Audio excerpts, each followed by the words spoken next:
ವಿಡಿಯೋನ ನೋಡಿಕೊಂಡು ಹಂಗ ಹೋಗಬೇಡಿ. Like subscribe my channel please ಇಲ್ಲಾಂದ್ರೆ ರಾತ್ರಿ ಕನಸಲ್ಲಿ ಬರ್ತೀನಿ. ಆ ಆತ್ಮದಿಂದ ನನ್ನ ಮಗಳನ್ನ ಹೇಗೆ ಉಳಿಸೋದು?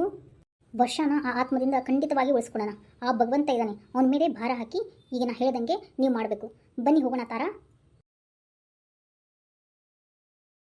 ಡಾಕ್ಟರ್ ಶ್ರುತಿ ಹೋಗುವಾಗ ತನ್ನ ಬ್ಯಾಗ್ನಿಂದ ಕೆಲವೊಂದು ಸಾಮಾನುಗಳನ್ನು ತಗೊಂಡ್ಳು.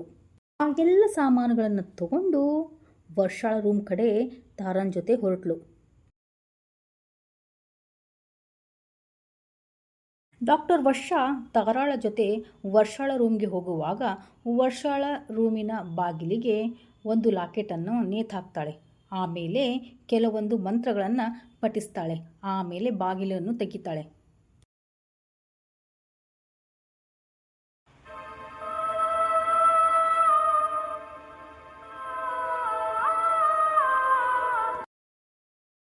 ಒಳಗೆ ಬರ್ತಿದ್ದಂತೆ ಗೊಂಬೆಗೆ ಎಲ್ಲ ವಿಷಯ ಗೊತ್ತಾಯಿತು. ಆಮೇಲೆ ಜಾಗೃತನೂ ಆಯಿತು.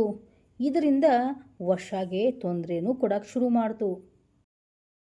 ಮಾಮ್ ಮಾಮ್ ಮಾಮ್ ಸ್ವೀಟಿ, ಏನು ನನಗೇನು ಗೊತ್ತಾಗಲ್ಲ ಅಂತ ತಿಳ್ಕೊಂಡ್ಬಿಟ್ಟಿದ್ದೀರಾ? ಹೆಂಗೆ ಈ ಹುಡುಗಿನ ಹೆಂಗಾರ ಮಾಡಿ ಕರ್ಕೊಂಡು ಹೋಗ್ತೀನಿ.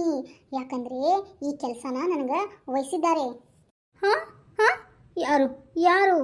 ನೀನೇ ಹೇಳಿದ್ರು ನನ್ನ ಕೆಲಸನ ಅರ್ಧಕ್ಕೆ ಬಿಡೋದೇ ಇಲ್ಲ. ವರ್ಷಾಣ ನನ್ನ ಜೊತೆ ಕರ್ಕೊಂಡು ಹೋಗ್ತೀನಿ ಅಂದರೆ ಹೋಗ್ತೀನಿ.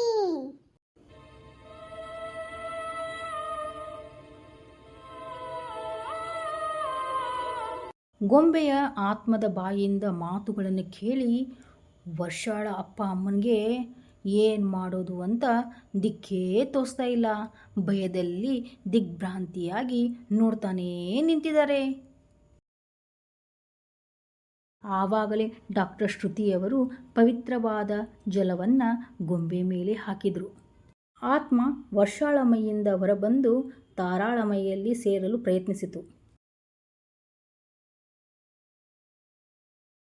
ಡಾಕ್ಟರ್ ವರ್ಷ ತಾರಾಳ ಕೊರಳಲ್ಲಿ ಮೊದಲೇ ಏಸುವಿನ ಲಾಕೆಟ್ ಹಾಕಿದ್ದಳು.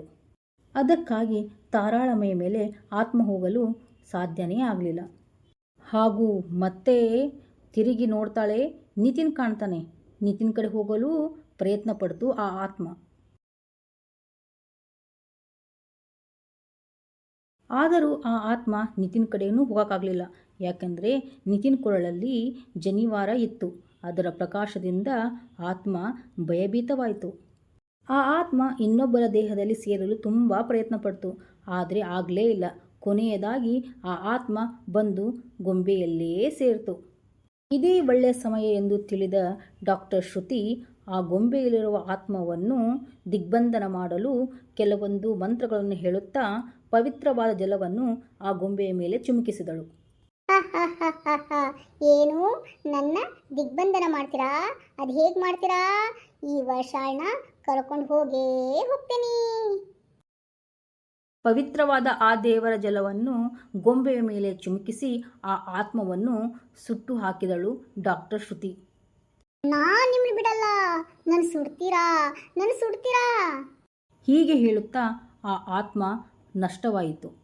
ಯಾವಾಗ ಆ ಆತ್ಮ ನಷ್ಟವಾಯಿತೋ ಸ್ವಲ್ಪ ದಿನಗಳ ನಂತರ ವರ್ಷಾಳ ಆರೋಗ್ಯದಲ್ಲಿ ಚೇತರಿಕೆ ಕಂಡಿತು.